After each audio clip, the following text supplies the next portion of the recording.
all so much for joining us this afternoon for Your Hometown, a conversation with playwright Lynn Nottage. This is the second event in our series of programs which accompany the podcast Your Hometown, which is hosted by historian Kevin Burke. The podcast officially launched in February. You can learn more about the podcast and listen at yourhometown.org. We've been so thrilled to work with Kevin on both the podcast as well as the series of accompanying conversations. Your Hometown is a podcast series about growing up in a time and place and how where we're from shapes who we are. New York is the first hometown he'll explore with more than 20 guests who came of age in and around the 5 boroughs. We're thrilled that the 2-time Pulitzer Prize-winning playwright Lynn Nottage could join us this afternoon for the second conversation in our series.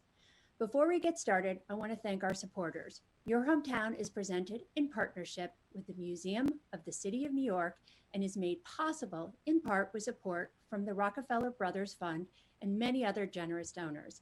I'd also like to welcome our friends from Park Avenue Armory, where Lynn is the artist in residence, and they are joining us today in our virtual audience. We hope that you'll join us for the next event in this series on Thursday, April 8th, where Kevin will be joined by the fashion designer Danielle Guzio. So check it out at mcny.org/yourhometown for more information and to register. I'd like to thank all of you who were able to donate for this event. We truly appreciate your support of the museum as we continue to navigate this challenging time. We will be taking questions throughout our program on Zoom's question function. We will try to get to as many of your questions as we can. If you're watching on Zoom, you can also use the closed captioning feature. You'll find it at the bottom of your screen. Now, to kick things off, we'll start to show a short trailer of the podcast Your Hometown, and then I'll turn things over to Kevin. Kevin Burke is the founder and CEO of Kevin Burke Productions, Inc., a New York-based film company, and director of research at the Hutchins Center for African and African American Research at Harvard University. Thank you.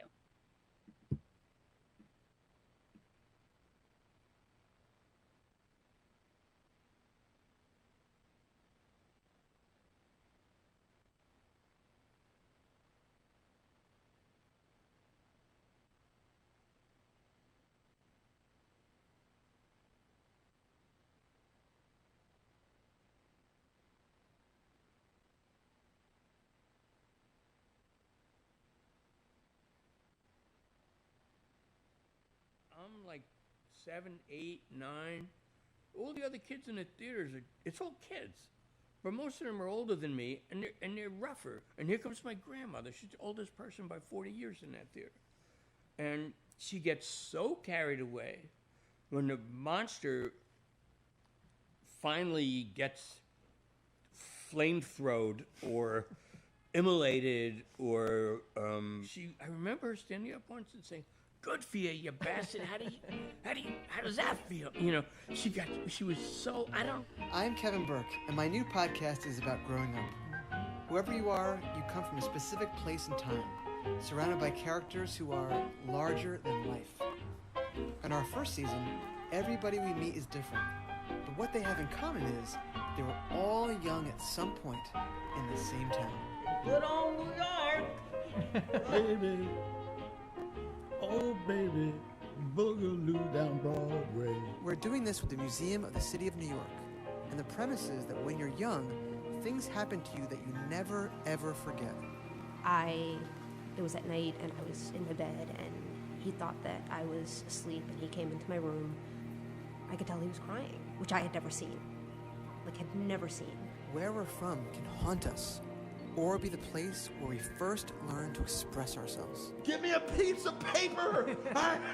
Alfred, give me... Oh, I gotta do that.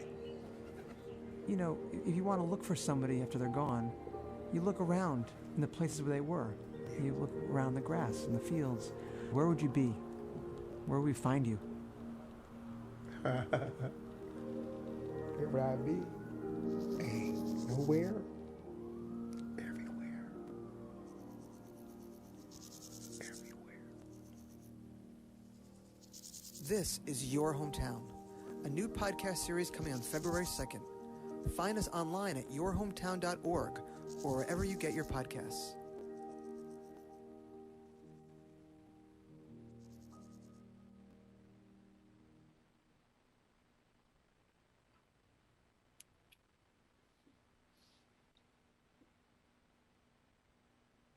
Hi, I'm Kevin Burke. It's wonderful to be with you today on a bright and sunny day here in New York City, and I'm delighted to introduce my guest today, Lynn Nottage, the brilliant and playwright and really one of the most important voices we have working in theater today. In fact, she is the only woman ever to win 2 Pulitzer Prizes for drama. And for anyone who's gone to her shows, and there are many in New York that you've been able to enjoy over the years, they're just breathtaking. And it was such an honor to speak with her for the podcast in December. It was a snowy day, and it was just such a powerful experience. And I was just so delighted when she accepted our invitation to come back and have a live virtual event with the museum. And so I'm just delighted to introduce Lynn now, and I know she's tuning in from Brooklyn, as am I. So hi, Lynn, how are you? Hi, how are you doing? Great to see you again. Thank you so much for joining us. Good to see you as well. I was thinking that I'm sure I speak for many today who are watching who miss what they like to do at 2 o'clock on a Sunday in New York, which is go to the theater. And as a playwright, you are so effective at conjuring worlds with your words through stage directions and dialogue. And I was just rereading your play Sweat, because I can't go see it, obviously, last night. And as I was reading it, the way that you set a scene to give us a cue of where we are, you use the outdoor temperature. You talk about headlines that are going on in the world at the national and local level there in Reading, Pennsylvania. And of course, you use music as you set up the interior of the bar that is as the site of all the action in the play. And I was thinking, if we were to stage a play of your hometown when you were growing up in Boerum Hill, Brooklyn in the 1970s, what details would you want to seize on to signify that place and time, so that when you walked into the theater on opening night with maybe you're with your brother or friends that you grew up with, and you could suspend disbelief for a little while, you could say, they've got this right, I'm at home. What would some of those details be as you think about that as a writer? Thanks for that question, Kevin. And you're right, context is everything. And, while you were asking me that question, I was thinking, well, do I want an abstract landscape, or do I want something that's more naturalistic and realistic? And it would be really difficult to capture, I think, all of the intricacies of the strange world that I grew up in.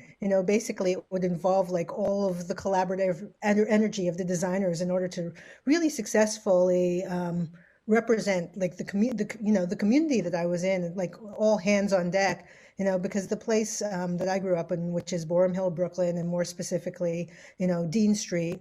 Mm-hmm. It was colorful. It was authentically multicultural in ways that a lot of places are not. It was economically challenged, but it was also vibrant and very much alive. People lived outside and on the street, and that's my memory of it as a child. And I think that we tend, to think of things in a simplified or binary way. And I think that often when we're building sets, sometimes we try to fit something that's expensive into a little space. And I think in order to truly reflect Boerum Hill, Brooklyn in like the 1970s and 80s, and even on into the 90s, one would have to really sustain the complexity of a neighborhood, which, kind of defies the notions of what a Brooklyn neighborhood looks like, even to this moment. It was somewhat of an anomaly.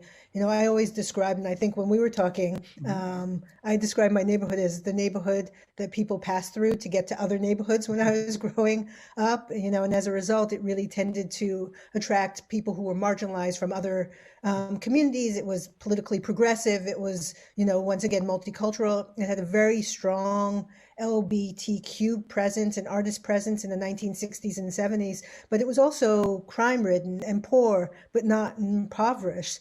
So when I'm thinking about the design, I think that I would have to begin probably with the soundscape and think about all of the cacophony of sounds that were coming at me on my block. It was really kind of noisy in ways. I'm sitting here in the house that I grew up in, and it's really not that noisy anymore.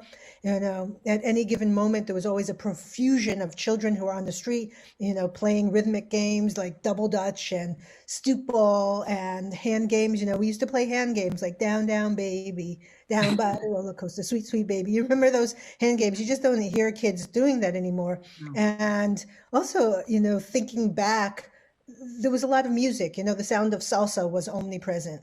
I think of like Eddie Palmieri and Tito Puente, where, they were always playing on someone's boom box, or, a neighbor had a window that was flung over. You still had like the old women who would, rest on pillows in their windows in the summertime, and there would be music coming from behind them from their stereo system, and then eventually that would give way to disco and to hip hop. But also, when I was growing up, the neighborhood had a lot of prostitution and drugs, and so it wasn't uncommon to hear loud arguments and occasionally gunfire. And so it was this neighborhood that really kind of abounded in contradictions. And I think that the soundscape that we would create would reflect that. Because it was Black and it was Latinx, and we had like a sprinkling of Irish families that were like a holdout from the old days. Right. And I remember there was a guy named Jimmy Flowers who sort of was like a radical gay activist, and every Sunday he'd march up and down the street with a sign, and for whatever reason, it was just our block, and he would sort of shout his presence into being, and the soundscape would have to like include Jimmy Flowers. He could signal the change of acts or the scenes. I can picture him. Change in scenes. But the other really fascinating thing about the block is that because it was somewhat economically depressed, there were a lot of boarding houses and SROs. So there was an unusual amount of working men who in the evenings when they come home from work, they'd sit on their stoops and they'd have a drink and they'd make a lot of noise late into the evening, and I'm thinking about, like, in particular, there were still a number of Mohawk men who'd come in the city to build the skyscrapers in the mid 20th century. And they were still very much a presence in the neighborhood. And in fact, there was a Mohawk social drinking club that was just around the corner from us on Nevin Street. And so I was thinking, well, what would the soundscape be with the confluence of all these cultures that you really don't find colliding anymore in the city? So I think that a sound designer would have a lot of fun with that. And then for the set design, back in the day, all of the brick houses in this particular neighborhood were painted like a really wide range of bright pastel colors. And I don't know whether that was a reflection of sort of the Caribbean cultures, folks who'd come from Puerto Rico and, from other islands. And this was before everything was sandblasted and uniform brown because of landmark regulations. But back then, there was this very bright color palette. My home that I grew up in was pink, or it was salmon, depending on which parent you asked. It's like, my mother said it was pink, my father said it was salmon. Yes. Our next door neighbor's house was light green, and then the neighbor next to them was canary yellow. And I just can't imagine Brooklyn today having that kind of profusion of color anymore. But I think that it really was an outgrowth of people who felt unseen in the city, having this one opportunity to reflect themselves in a really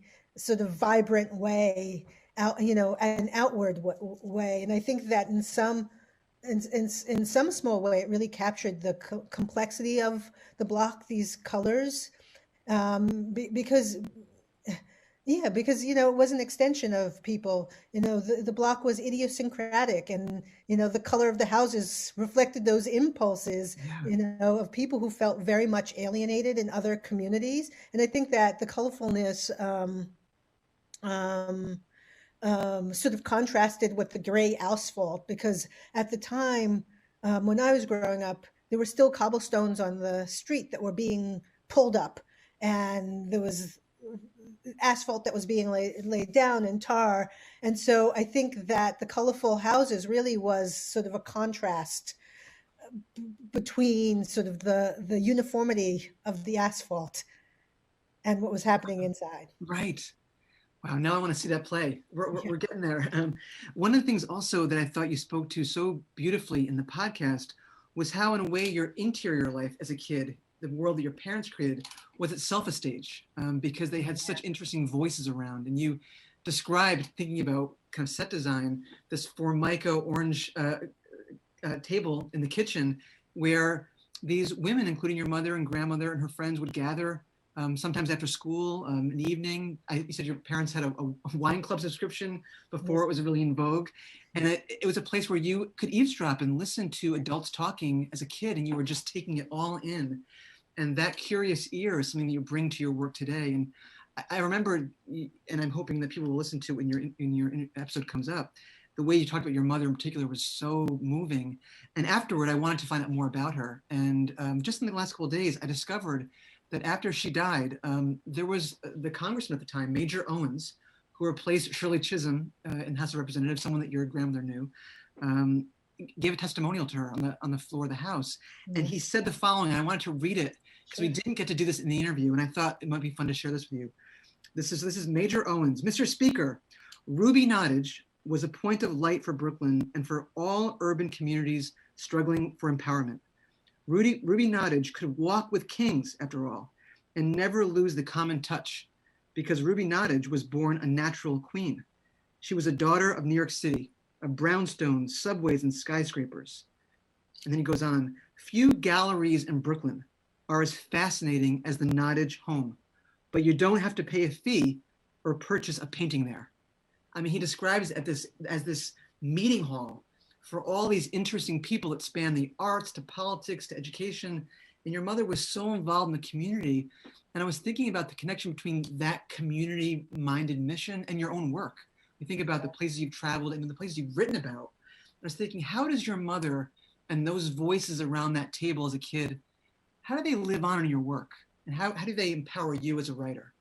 Sure. Well, thank you for sharing that. That's so very beautiful. And I do remember when Major Owens made that statement and allowed it to be read on the floor. And I do think it was accurate. I mean, she was an extraordinary human being, immensely generous and selfless and very, very community-minded.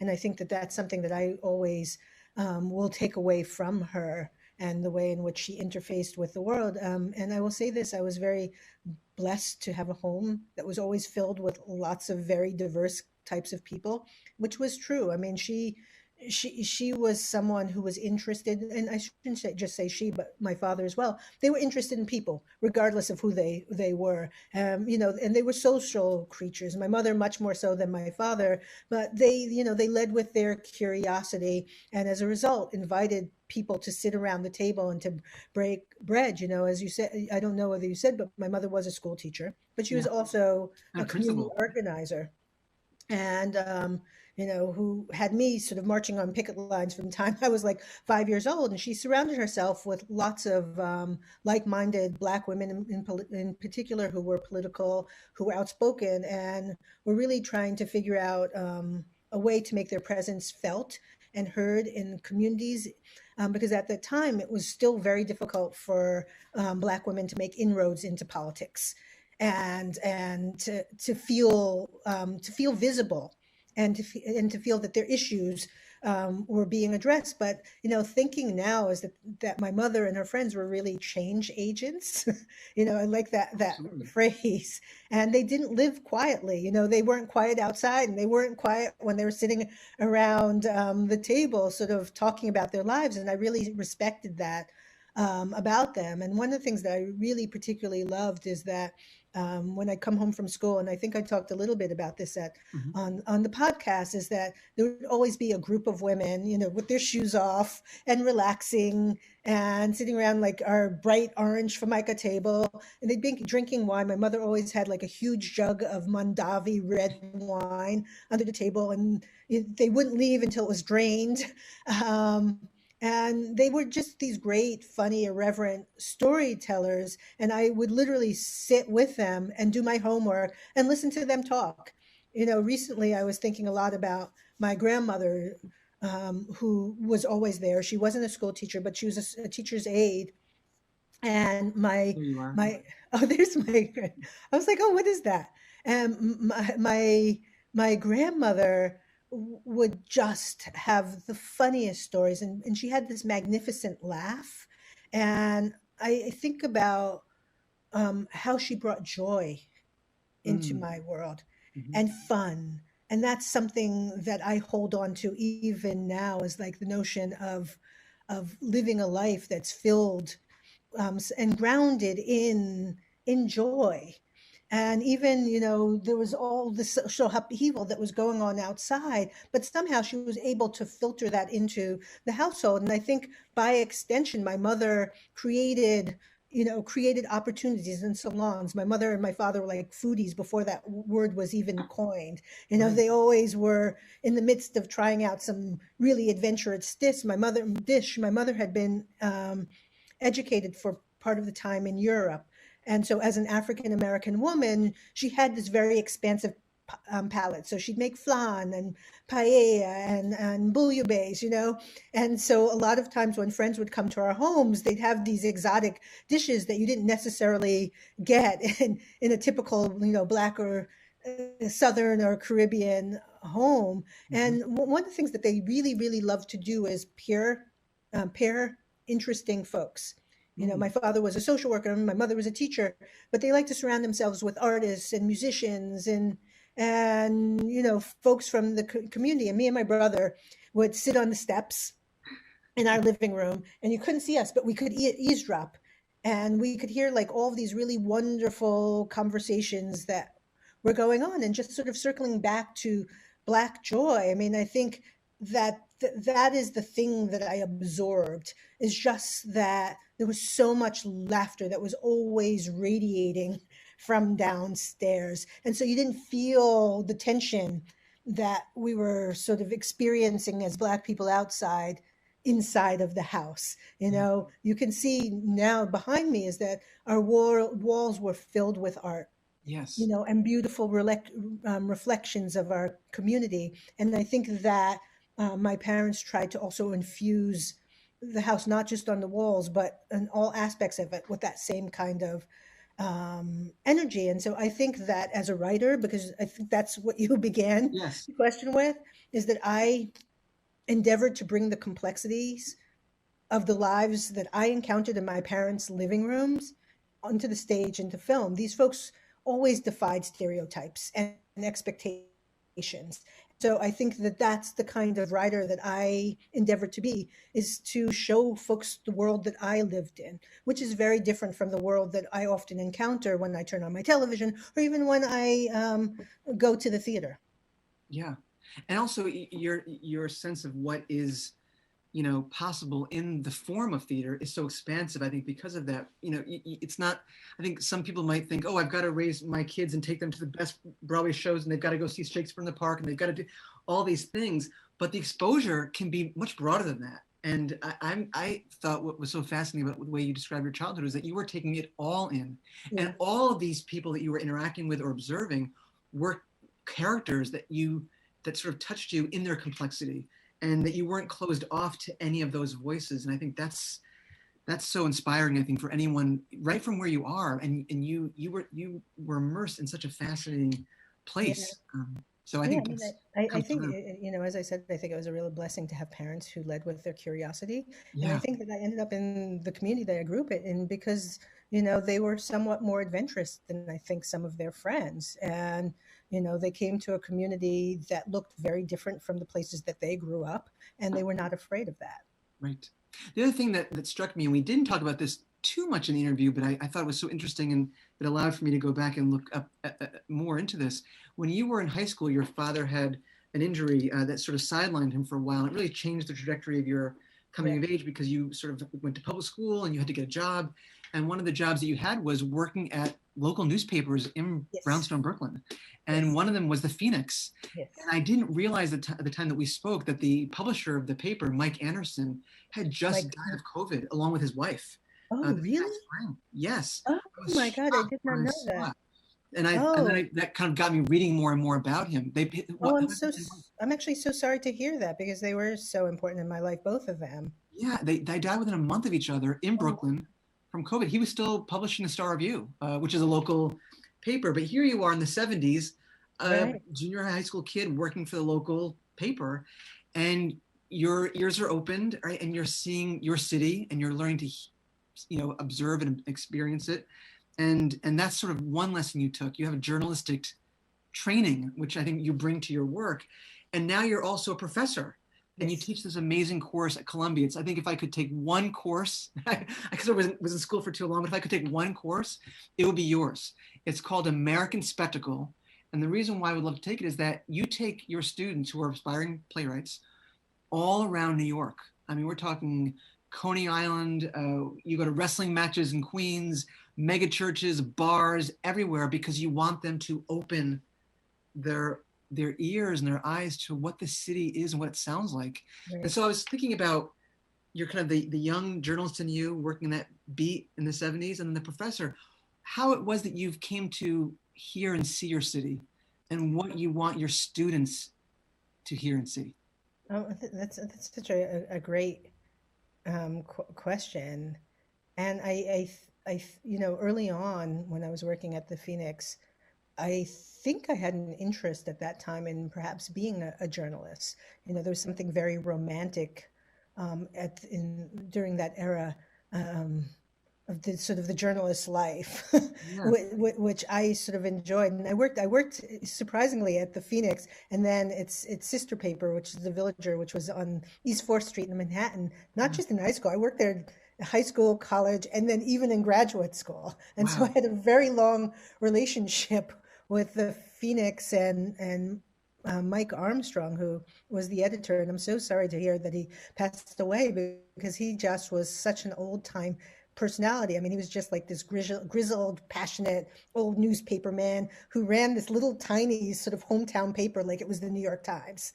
Mike Armstrong, sorry, yes. Pardon? Mike Armstrong. I said Anderson. Mike Armstrong. Yeah. I mean, he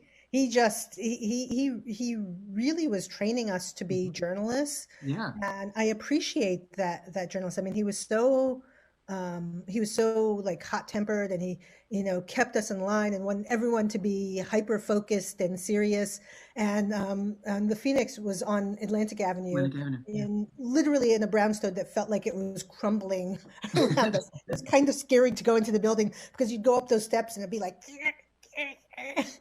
and we had all these desks and like old timey typewriters that you had to pound really hard, like to get anything out. And so that was also kind of romantic. And I remember Mike, he'd come up, and if he didn't hear, we'd hear him come in the door, and we immediately begin pounding the typewriters, because if he didn't hear that sound, he would yell at us. And we were not paid a lot of money at all, but we really all loved working there, particularly the young people, because it was such a good training ground for us. And just in terms of curiosity, I mean, when I began in the newspaper, I basically was like the listings person. That was my job, is to go around and get all of the listings of events that were happening. And and a lot of those events were cultural events that ended up sounding quite interesting to me. And back when I was in college and I didn't have any money, and even graduate school, the way you could eat was to go to some of these art openings where you could get cheese and wine and, some other hors d'oeuvres, and you can make a meal out of it. And so I think being the listings editor became not only an important job, but a necessary job in order to feed one's self. But from there, that beat, I ended up moving into like the police blotter, which sounds far more interesting than it was, because my job was to go to the precinct and to sit down with the police officers and come up with with ideas for like little 3-sentence descriptions of amusing but nonviolent crimes. And it turns out that this was like the part of the paper that was most popular with people. Like I remember there's like one guy who was escaping from a crime and like got his foot trapped in a door and he was caught by the police red-handed. And those are the kind of stories that people really loved. And then from there, you know, I kept sort of getting promoted, and eventually I was able to write some features. And I think perhaps the thing that taught me to think most expansively about the world and what was the Borough Hall beat. So I would cover Borough Hall, but I also covered community board meetings and school board meetings. And I had the opportunity to spend quite a bit of time with Howard Golden, who was the borough president at the time. And, you know, he was this crotchety, no nonsense Brooklyn guy, but surprisingly, he was always open to talking to me. And even when I was a young person, he talked to me like an adult. And we could have real conversations, and I appreciated that. And I really think, you know, in terms of firing synapses and allowing the brain to grow, I think that some of those conversations really allowed me to think about my borough in ways that I would never have if I hadn't encountered someone like him. And it also allowed me to see inside, you know, the Brooklyn machine, which at the time, it was very much the Brooklyn machine. It was like old New York politics. And I don't know how that infused my writing, but somehow it did. But it also emboldened me, I think, to begin to write my own kind of stories. And one of my favorites, and the first time I sort of ventured outside and pitched the story, was which remains my favorite, was about the West Indian Day Parade, which is the large parade down Eastern Parkway. And I remember I had to convince Mike to let me write the story. It's like, I want to go and I want to meet all the people involved. And I spent like 3 weeks getting to know everyone top and bottom. And it was the first time I got to be like a real journalist. And I really, really loved that. And so what is the connection to this course that I taught, American Spectacle, is I think that because when I was working for the Villager and for the Phoenix, is that I was forced to go into all of the nooks and crannies in New York that a lot of us don't necessarily organically go into unless we have reasons to do it. And I think that I had a kind of exposure that that allowed me. Hold on one quick second. My computer has to be plugged in. Sure. Sorry about that. Oh, no. It allowed me to have a kind of exposure to certain aspects of the city that became immensely intriguing to me. And so I began teaching this course a number of years ago, which is called American Spectacle, looking at theater outside of the proscenium. I teach at Columbia, and one of the things that I do with my students is I invite them to think of theater in a more expansive way. You know, it's like this whole spiel that I give is just about the tyranny of the proscenium, and that it's making the way in which we think about our own art smaller because we have to cater to these spaces that have been built.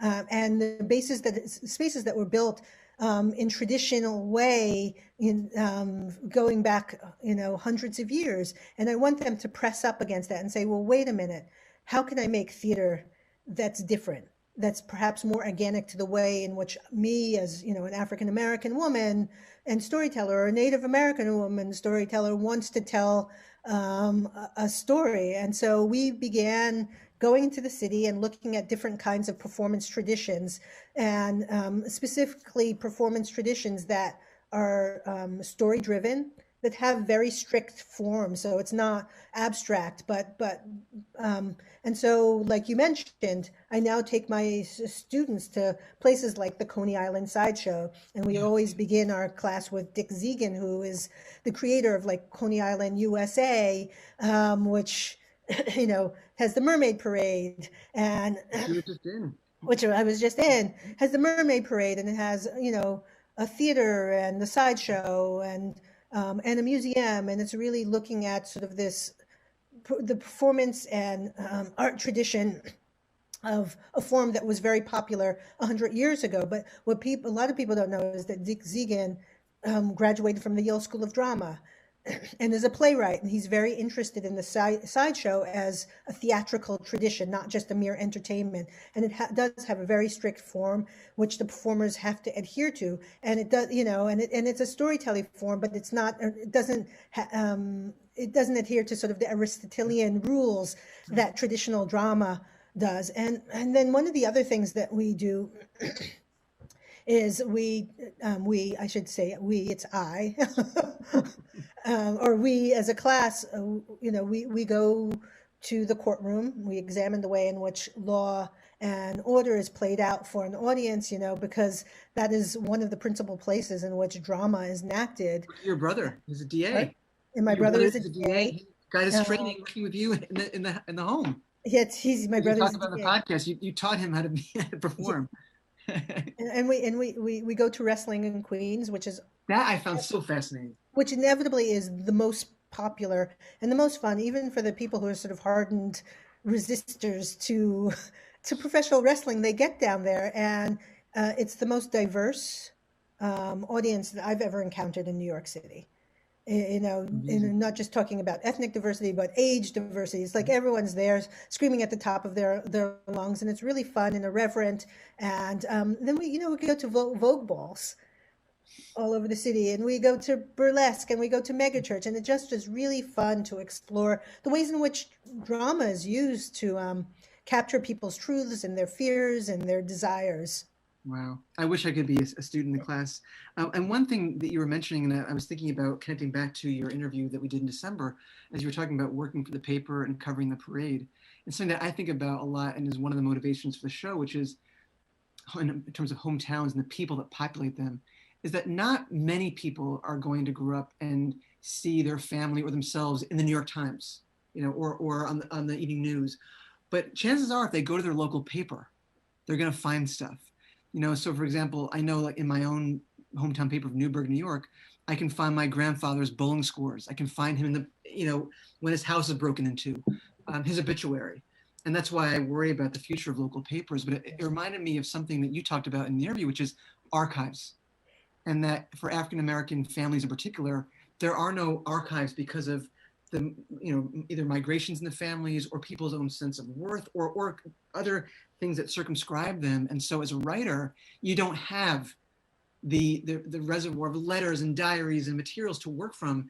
So in some ways, I see that connection between your journalism and your playwriting, because even though you want to document history, you have to use your imagination because you have so little to go on. And that there's a beauty in that, but there's also it's a challenge.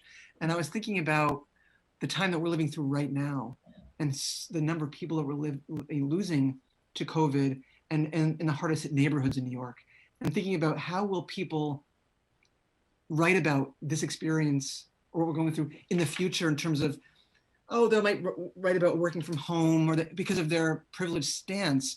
And what are we going to lose because there isn't an archive of the interior experience of the people who are suffering from it? It's so interesting that you say that, because I think that we're living through such a different moment. And I do think that now more than ever, there is an interior archive. I think about, Black Twitter and, right. From COVID to the death of George Floyd, to Black Lives Matter, just how there was this critical mass that was able to galvanize and express themselves and express their truth in a very vocal way and really amplify stories that would have died on the vine 10, 15 years ago. So I think that we're living through a very different moment than it was 50 to 100 years ago.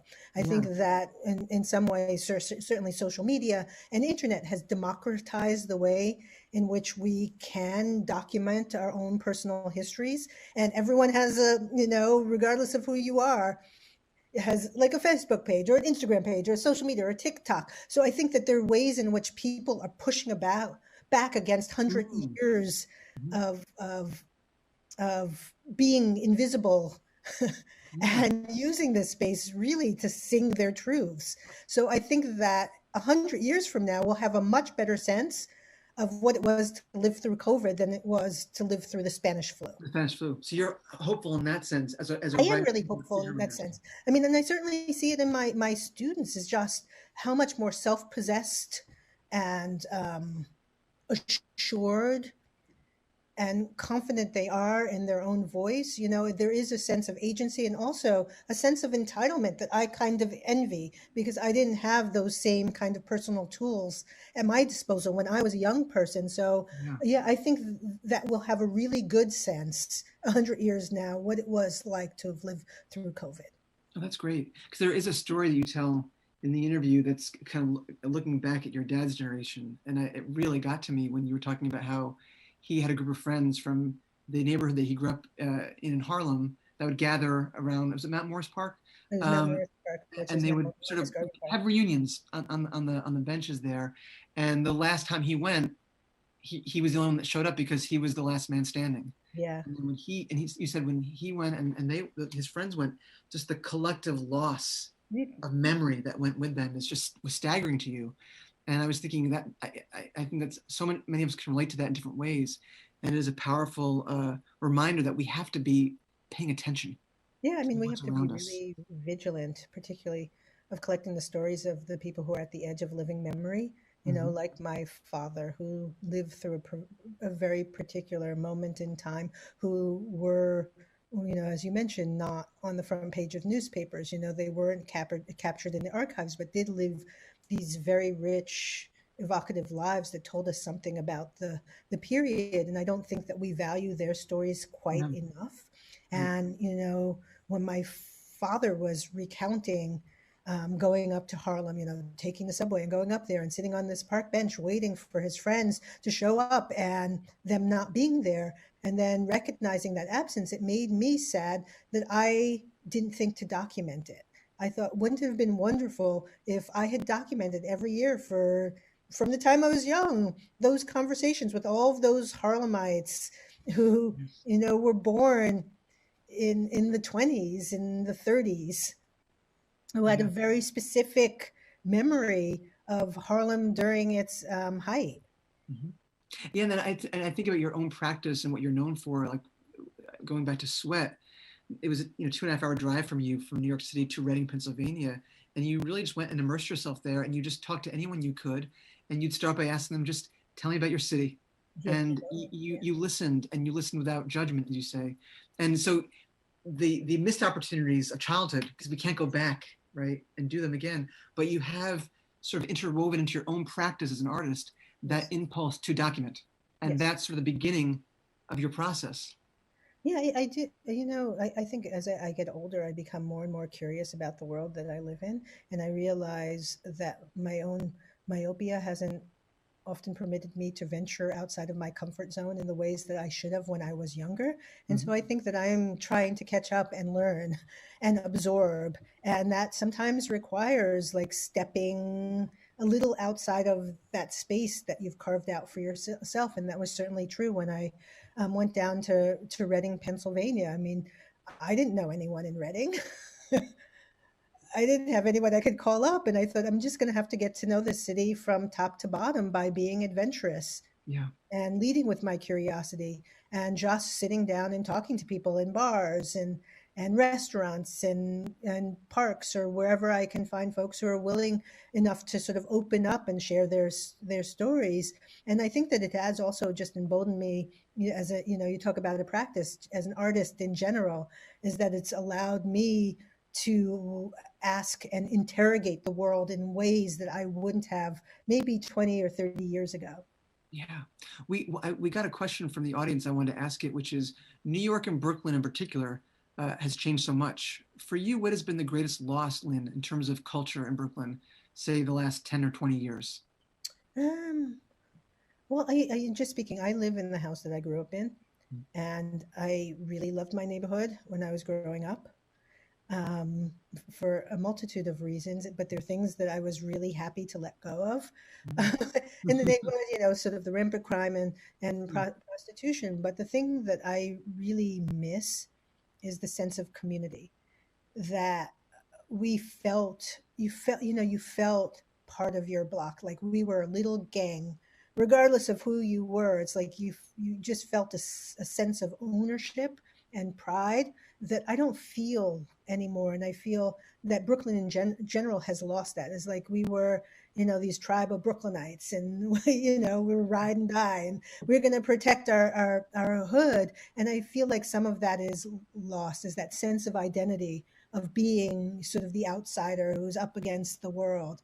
I really miss that aspect of Brooklyn, because as dangerous as it was, somehow I felt safer because I knew people. I felt like people had my back, and it's a sort of thing, and you probably hear this often, where you'd go outside and someone's parent would say, Lynn Nottage, I saw you sitting out there doing this. I'm going to tell your mother. That just doesn't happen anymore. I don't have the relationships with my neighbors' children that my mother had with the neighbors' children, or the neighbors had with me.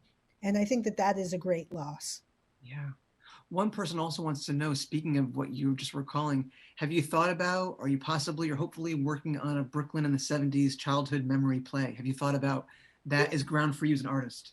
Yeah, I do think about that often. I'm not so interested in writing a coming of age play, from my perspective, but I do think that there's probably another medium in which I could tell that story. I was very recently speaking with my friend Jonathan Lethem, who grew up on the block with me, and he's a novelist, and he wrote famously A Fortress of Solitude, which really captures Brooklyn in like the 1970s and 80s. And he was saying, it's like, I'm kind of not finished yet. I feel like our block has so many more stories to tell. And I'm like, you're right. And I do think that eventually I will have the time where I could sit down and figure out what form that story will take. Oh, it's exciting. I think a lot of people would be excited for that. Here's another question. Black and Jewish cultures have intersected so much, either in reality or in their creative narratives. How do you see those stories developing today and becoming renewed and refreshed for the theater? It's interesting, because I think that the collisions between Black and Jewish stories were probably much more present in the 60s, 70s, and 80s, in which you had communities that were rubbing up against each other in really specific ways, whether it was, Blacks and Jews living in the same neighborhood, or I know in the case of my parents, in particular my mother, who grew up in Brooklyn, is that the majority of her teachers were Jewish. And so there was a strange period where you had all of these Black kids who had like slightly Jewish accents in New York because the educators were Jewish. And I think that collision created a kind of interdependence that I don't see existing quite in the same way today. One thing also, I don't think that the neighborhood, there was a real movement of energy that came out of the civil rights movement and social justice. And I just don't see the communities having the same kind of dialogue that they did, 60s, 70s, and even in the 80s. Yeah. One other person wanted to ask, do you, and I think you speak a little bit about this in the podcast, but do you remember sort of when you first began to realize you wanted to pursue playwriting? And in the podcast, you talk about how for a long time you were considering journalism or playwriting or the theater. You ultimately chose Yale Drama School, but you'd written before that, even as a little kid, theatrically. So when did it click in for you? Like, this is the calling. This is the use of your gifts. That's really hard to say, because I think it's always really difficult when you're an artist, and particularly a playwright, to say this is the moment in which I knew I was a playwright, because I think that it's lots of many little steps to arrive at that moment, and some that you recognize and some that you don't. I went to the High School of Music and Art, which is LaGuardia, and so from the time I was young, I had a real sort of personal investment in making art in some way, whether it was music or writing. So I think that when I was in high school, I began to develop my interest in drama and my interest in performing arts. But I don't think it was really until I was in college and I had the opportunity to study with people like Paula Vogel and George Bass, who were theater makers Oh, who yeah. had both defied expectations. Paula, she was a woman writing theater at a moment in which it was really difficult for women to have their stories center stage. And George Bass, he sort of was this mercurial, irreverent theater maker who, married myth and ritual in his storytelling. And so he was telling these non-abstract stories. And also it was equally difficult for him to find a home for his stories. And so he had to create his own. And so in these two people, just watching the joyful way that they made their art, it emboldened me to think about it as a career.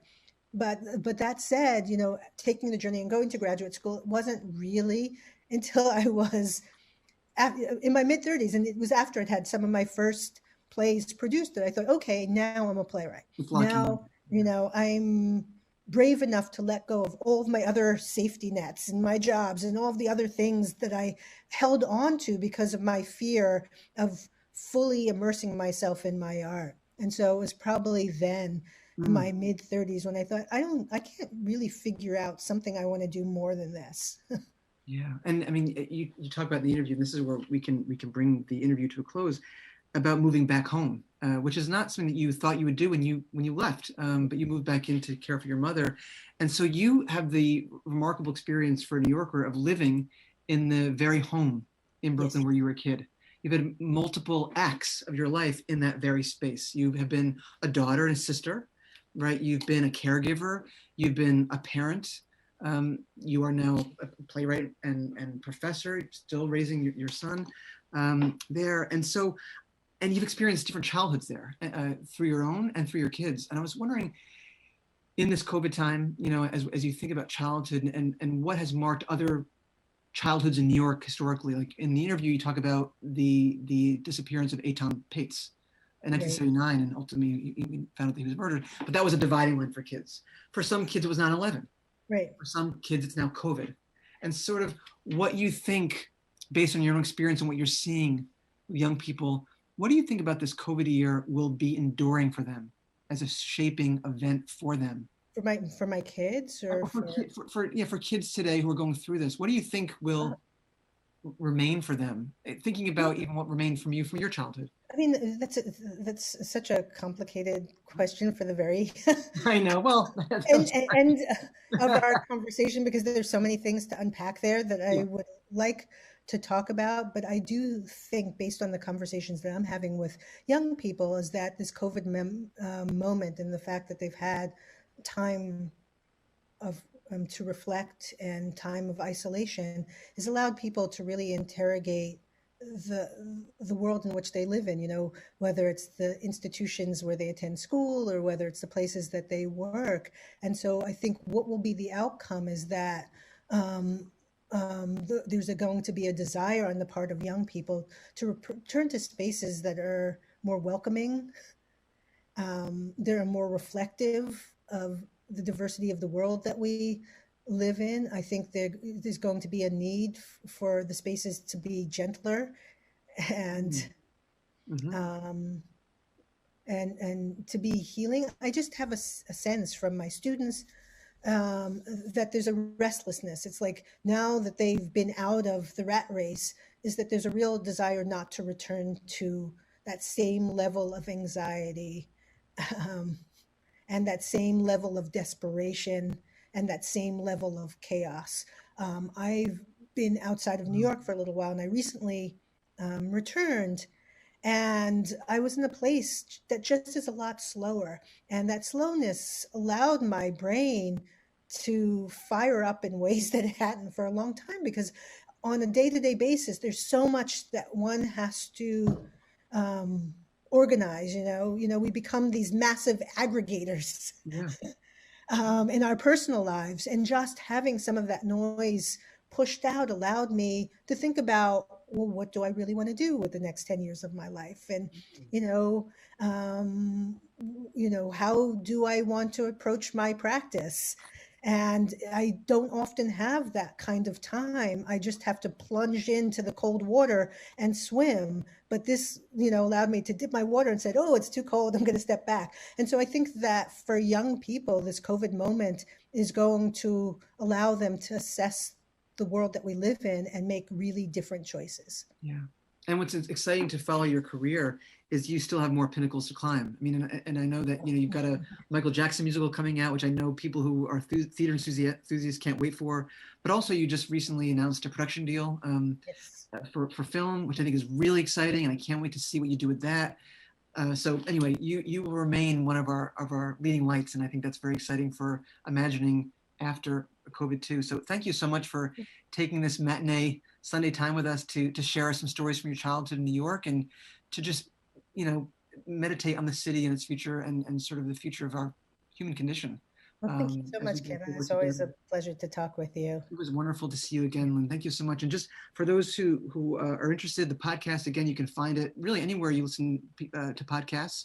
But you can also check us out on our website, yourhometown.org, or on the museum's website at yourhometown.org. mcny.org/yourhometown-podcast. And some of our upcoming guests are Sigourney Weaver on March 16th. And then Lynn's episode is on March 30th. And down the road, you'll see many more interesting New Yorkers as well. So please follow us, check us out.